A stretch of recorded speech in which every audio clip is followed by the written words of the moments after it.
তো এখন আমরা আছি কলকাতা মেট্রোর অতি পরিচিত দুটি গুরুত্বপূর্ণ লাইন। একটি হচ্ছে কবি সুভাষ থেকে জয়হিন্দ মেট্রো স্টেশন অর্থাৎ অরেঞ্জ লাইন অর্থাৎ লাইন 6-এর একেবারে শেষ প্রান্তের মেট্রো স্টেশন অর্থাৎ জয়হিন্দ মেট্রো স্টেশন।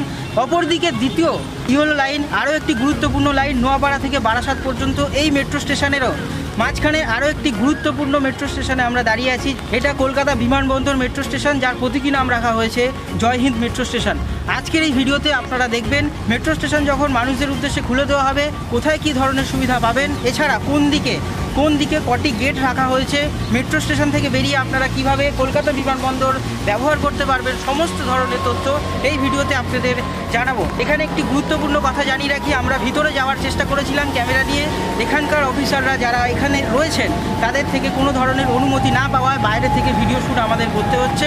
ভিতরে না দেখানোর জন্য দুঃখিত, কারণ আপনাদেরকে জানিয়ে রাখি সেফটি রিলেটেড ব্যাপার তো থাকেই, তার সঙ্গে মেট্রো রেল নিজেও চাইছে না উদ্বোধনের আগে এই ধরনের কোনো ইউটিউবার্স কিংবা ভিতরের দৃশ্য প্রকাশ্যে আসুক। আপনাদেরকে যখন ইনগ্রাল রান হবে তখন অবশ্যই ভিডিওর মাধ্যমে সমস্ত কিছু তথ্য আরও পরিষ্কারভাবে সামনে নিয়ে আসার চেষ্টা করতে পারবো। আমরা নিচে গেছিলাম, গিয়ে ভিতরটা ভালোভাবে দেখে নিয়েছি, কোথায় কি আছে সমস্ত ইনফরমেশান আপনাদেরকে জানাতে পারবো। যে জিনিসগুলি দেখে এসেছি সেগুলি কিছু আপনাদেরকে জানানোর চেষ্টা করছি। তো আমার পিছনে এখন আপনারা দেখতে পাচ্ছেন কলকাতা বিমানবন্দর অর্থাৎ নেতাজি সুভাষচন্দ্র বোস ইন্টারন্যাশনাল এয়ারপোর্ট পিছনেই রয়েছে।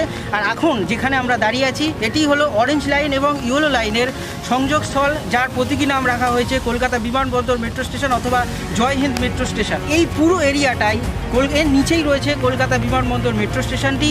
তো আপনাদের জানিয়ে রাখি মোট গেট 4 ও 5-এর, তার থেকেও বেশি এন্ট্রি গেট বা এক্সিট গেট আপনারা বলতে পারেন। এছাড়া প্রত্যেক গেটের সঙ্গে এসকেলেটরস রাখা হয়েছে। কলকাতা বিমানবন্দরের অ্যারাইভাল গেট অর্থাৎ এই গেট থেকে একটা সরাসরি এই মেট্রো স্টেশন প্রবেশ করার জন্য একটি গেট সেখানে রাখা হয়েছে এবং সেখানে আপনারা ওয়াকেলেটর সহ এসকেলেটর সমস্ত ধরনের সুবিধা সেখান থেকে আপনারা পাবেন। এছাড়া দ্বিতীয় আপনাদের জানিয়ে রাখি ভিতরের অর্থাৎ ইয়েলো লাইনের যে সম্ভাবনা উঠে আসছে খুব শীঘ্রই চালু করা হতে পারে, সেই লাইনের কিছু আপডেট আপনাদের দিয়ে রাখি। ইতিমধ্যে আপনারা জানেন নোয়াপাড়া থেকে এয়ারপোর্ট পর্যন্ত সমস্ত মেট্রো লাইনের কাজ শেষ এবং এখানে আমরা ভিতরে ঢুকে যেটা দেখতে পেয়েছি মেট্রো স্টেশন অর্থাৎ প্ল্যাটফর্ম 1 ও 2 বরাদ্দ করা হয়েছে ইয়েলো লাইনের জন্য। আর এই মেট্রো স্টেশনের মধ্যে এই প্ল্যাটফর্মে এখনও পর্যন্ত কাজ অনেকটাই বাকি। ওপরে ফল সিলিং সহ আরও বেশ কিছু নানান ধরনের গুরুত্বপূর্ণ যে কাজগুলি থাকে সেই কাজগুলি এখনও পর্যন্ত বাকি রয়েছে। এখান থেকে পাওয়া সূত্র মারফত খবর অনুযায়ী আপনাদেরকে জানাচ্ছি খুব শীঘ্রই যেটা বলা হচ্ছিল উদ্বোধন হতে পারে, এখনও পর্যন্ত কোনো সম্ভাবনাই নেই যে তাড়াতাড়ি উদ্বোধন হবে। কিন্তু হ্যাঁ, আপনাদেরকে জানিয়ে রাখি 70 থেকে 80% কাজ ইতিমধ্যেই শেষ হয়ে গিয়েছে প্ল্যাটফর্ম নাম্বার 1 ও 2 যা বরাদ্দ রয়েছে ইয়েলো লাইনের জন্য, যা নোয়াপাড়া থেকে বারাসাত পর্যন্ত যে লাইন রয়েছে। আপনাদেরকে জানিয়ে রাখি এয়ারপোর্টের পর থেকে বারাসাত পর্যন্ত এই রুটের কাজ এখনও পর্যন্ত শুরু করা যায়নি আনুষ্ঠানিকভাবে, তবে খুব শীঘ্রই চালু করা হবে এবং প্রথম ধাপে ইয়েলো লাইনের নোয়াপাড়া থেকে এয়ারপোর্ট পর্যন্ত এই পরিষেবা শুরু হচ্ছে। অপরদিকে আপনাদের জানিয়ে রাখি অরেঞ্জ লাইনের যে লাইনটির কথা আপনারা জানেন, যা হেমন্ত মুখোপাধ্যায় পর্যন্ত লাইন আটকে আছে অর্থাৎ চালু রয়েছে, যাত্রী পরিষেবা চলছে নিউ গড়িয়া স্টেশন থেকে এখনও পর্যন্ত হেমন্ত মুখোপাধ্যায় পর থেকে পুরোপুরি এয়ারপোর্ট পর্যন্ত লাইন তৈরি হয়নি। অনেক জায়গায় কাজ চলছে, অনেক স্টেশন এখনও পর্যন্ত তৈরি হয়নি। আপনাদের জানিয়ে রাখি 1 ও 2 ইয়েলো লাইনের জন্য বরাদ্দ রয়েছে এবং 3-4 নাম্বার প্ল্যাটফর্ম যেটি রয়েছে সেই 2 প্ল্যাটফর্ম অরেঞ্জ লাইনের জন্য বরাদ্দ করা রয়েছে। আপনাদের জানিয়ে রাখি অরেঞ্জ লাইন এই পর্যন্তই, ভবিষ্যতে যদি বাড়ানো হয় তাহলে সেই বাড়ানো কতদূর পর্যন্ত বাড়ানো হতে পারে মেট্রো রেল থেকে অফিসিয়াল তালিকা কিংবা নোটিশ জারি করলে অবশ্যই আপনাদেরকে জানাবো। এবং দ্বিতীয় ধাপে যেটা আপনাদের জানিয়ে রাখি মোট 5টি প্ল্যাটফর্ম নিয়ে এই জয়হিন্দ মেট্রো স্টেশন রয়েছে। এই জয়হিন্দ মেট্রো স্টেশনের 5 নাম্বার প্ল্যাটফর্ম সম্ভবত আপনাদেরকে জানিয়ে রাখি সম্ভবত কার্গো শিফটিংয়ের জন্যই তৈরি করা হচ্ছে।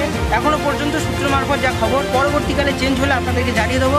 তবে সম্ভবত আপনাদেরকে আবারও জানাচ্ছি 5 নাম্বার যে প্ল্যাটফর্মটি রয়েছে কার্গোর জন্য আলাদাভাবে বরাদ্দ করা ইতিমধ্যে মনে করা হতে পারে। দ্বিতীয়ত আপনাদেরকে আরও একটি তথ্য জানিয়ে রাখি গ্রিন লাইন কিংবা অনেক লাইনে এখন নতুনভাবে যে গেট বসানোর কাজ চলছে, অর্থাৎ আলাদা করে লাইন থেকে মানুষজনদের আলাদা করার জন্য যে একটি অটোমেটিক গেট আপনারা দেখেছেন। আপনারা জানেন হাওড়া ময়দান থেকে সেক্টর 5 পর্যন্ত যে গ্রিন লাইন রয়েছে এই গ্রিন লাইনের সমস্ত মেট্রো স্টেশনে অটোমেটিক ডোরিং সিস্টেম নতুনভাবে বসানোর কাজ চলছে।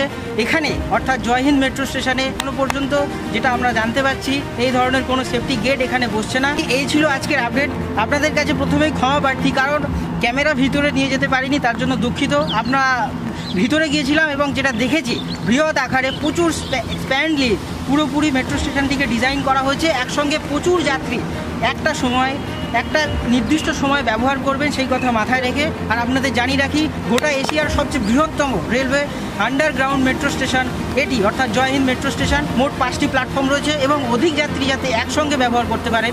আপনারা জানেন যেহেতু কাছেই এই মেট্রো স্টেশন এয়ারপোর্ট অর্থাৎ কলকাতা বিমানবন্দরকে কানেক্ট করছে, সেই জন্য এখানে প্রচুর সংখ্যক যাত্রী একসঙ্গে ব্যবহার করবেন এই মেট্রো স্টেশন। সেই কথা মাথায় রেখে প্রচুর বড় আকারে এই মেট্রো স্টেশন তৈরি করা হয়েছে, আমরা যা নিচে গিয়ে বুঝতে পেরেছি। আপনাদের জানিয়ে রাখি, খুব শীঘ্রই এই মেট্রো স্টেশন যাত্রীদের উদ্দেশ্যে খুলে দেওয়া হবে। প্রথমে চালু করা হবে ইয়েলো লাইন, দ্বিতীয় ধাপে চালু করা হতে পারে অরেঞ্জ লাইনের বাকি অংশগুলি, অর্থাৎ হেমন্ত মুখোপাধ্যায়ের পর থেকে যা ইতিমধ্যে খবর পাওয়া যাচ্ছে বেলেঘাটা অবধি কাজ শেষ। বেলেঘাটার পর থেকে এই মেট্রো স্টেশন অর্থাৎ জয় হিন্দ পর্যন্ত খুব শীঘ্রই চালু করা সম্ভব হবে। এবার আমরা দেখে নেব কোথায় কোন গেটগুলি আপনারা ব্যবহার করতে পারবেন, অর্থাৎ কোথায় কীভাবে কটি গেট রাখা হয়েছে, কোন গেট দিয়ে আপনারা বেরালে সরাসরি এয়ারপোর্ট কানেক্ট করবেন কিংবা এয়ারপোর্টে যেতে পারবেন। এছাড়া আর কোথায় কোথায় কতগুলি গেট রাখা হয়েছে সমস্ত কিছু এই ভিডিওতে আপনাদেরকে দেখাচ্ছি। তো এটা আপনারা দেখতে পাচ্ছেন নেতাজি সুভাষচন্দ্র বোস ইন্টারন্যাশনাল এয়ারপোর্ট। আর এখানে কটি গেট আছে আপনাদেরকে প্রথমে দেখিয়ে দিচ্ছি। প্রথম গেট এটি।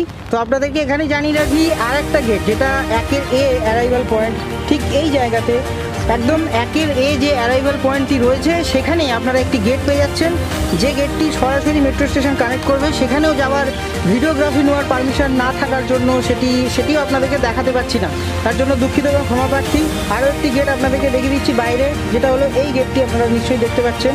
দ্বিতীয় গেট, এইখানে আসুন, এটা হলো গিয়ে আপনাদের মেট্রো তৃতীয় গেট, 3 নম্বর গেট, এখান থেকেও আপনারা অনায়াসে যাতায়াত করতে পারবেন। চতুর্থ গেট, এই যে এটি হলো চতুর্থ গেট মেট্রো স্টেশনের। আর আপনাদের জানিয়ে রাখি, এই যে পুরো এরিয়াটা আপনারা দেখতে পাচ্ছেন, এই পুরো এরিয়ার নিচেই কলকাতা বিমানবন্দর মেট্রো স্টেশনটি রয়েছে, যা এশিয়ার সবচেয়ে বড় আন্ডারগ্রাউন্ড মেট্রো স্টেশন। এখানে দেখুন কনস্ট্রাকশনের কাজ এখনও চলছে, এখনও সম্পূর্ণ হয়নি। এই যে কাজ এখানে চলছে, এটা সম্ভবত আরেকটি গেট তৈরি হতে পারে। দ্বিতীয় ক্ষেত্রে আপনাদের এই দিকে দেখাতে পাচ্ছি, এইখানে রাখা হয়েছে মেট্রো রিলেটেড কিছু মাটি ও বালি, অর্থাৎ মেট্রো কনস্ট্রাকশনের জন্য যেগুলি লাগে আর কি, এই যে মাটি আর বালি এখানে রাখা হয়েছে, এখান থেকে যাচ্ছে বিভিন্ন জায়গায়। আর এই দিকে এখানে হচ্ছে এই আরেকটি গেট মেট্রো স্টেশনের, এখানে একটি সুন্দর ফোয়ারার জিনিসটা তৈরি করা হয়েছে, অর্থাৎ রাতের দিকে লাইটিংয়েরও ব্যবস্থা থাকছে। তো যেটা সূত্র মারফত খবর, এই দিকটাতে এটা হচ্ছে মেট্রো রেলের যে অফিস আপনারা দেখতে পাচ্ছেন, এইটি এই পাশে এটি রয়েছে। এইখানে আরও একটি গেট করা হয়েছে, এই গেটটিও আপনারা যখন চালু হবে ব্যবহার করতে পারবেন। এছাড়া যে পার্কটা আপনাদেরকে বলছি, এই হলো যাবতীয় পার্ক। এখানে একটি ছোট্ট ফোয়ারা তৈরি করা হয়েছে, আর এই দিকটাতে এইখানে আরেকটি ফোয়ারা তৈরি করা হবে। তো সুন্দর একটি গার্ডেন টাইপসের মতো তৈরি করা হয়েছে, যেখানে মানুষজন এসে সময় কাটাতে পারবেন। তো আজকের এই ভিডিওটি এ পর্যন্তই। ভিডিওটি ভালো লাগলে লাইক ও শেয়ার করতে ভুলবেন না। আর এই চ্যানেলে নতুন হয়ে থাকলে সাবস্ক্রাইব করে নিয়ে পাশের বেল বাটনটি অল করে রাখবেন, যাতে এই চ্যানেলে আসা নতুন ভিডিও সবার আগে আপনার কাছে পৌঁছে যায়। আর এই স্পট নিয়ে যখন ভিডিও বানানো শুরু করেছি, আপনাদেরকে জানিয়ে রাখি, অরেঞ্জ লাইনের পরবর্তী মেট্রো স্টেশন অর্থাৎ বেলেঘাটা পর্যন্ত কাজ শেষ। সমস্ত কিছু আপনাদেরকে মেট্রো স্টেশন গিয়ে দেখাবো, কত দূর পর্যন্ত কি কাজ আছে, কবে নাগাদ ইনোগ্রাল হতে পারে, সমস্ত ধরনের তথ্য ভিডিও দেওয়ার চেষ্টা করব। স্পটে গিয়ে কাটার পর যে সমস্ত মেট্রো স্টেশনগুলি অরেঞ্জ লাইনে রয়েছে, এছাড়া অন্যান্য যে সমস্ত কলকাতা মেট্রো লাইন এখনও কাজ চলছে, সমস্ত মেট্রো স্টেশন আস্তে আস্তে শুরু করব। একটি দুটি করে মেট্রো স্টেশন চিহ্নিত করে সেখানে গিয়ে স্পটে গিয়ে আপনাদেরকে লাইভ আপডেট দেওয়ার চেষ্টা করব। তো আজকের এই ভিডিওটি এ পর্যন্তই। ভালো লাগলে লাইক ও শেয়ার করতে ভুলবেন না।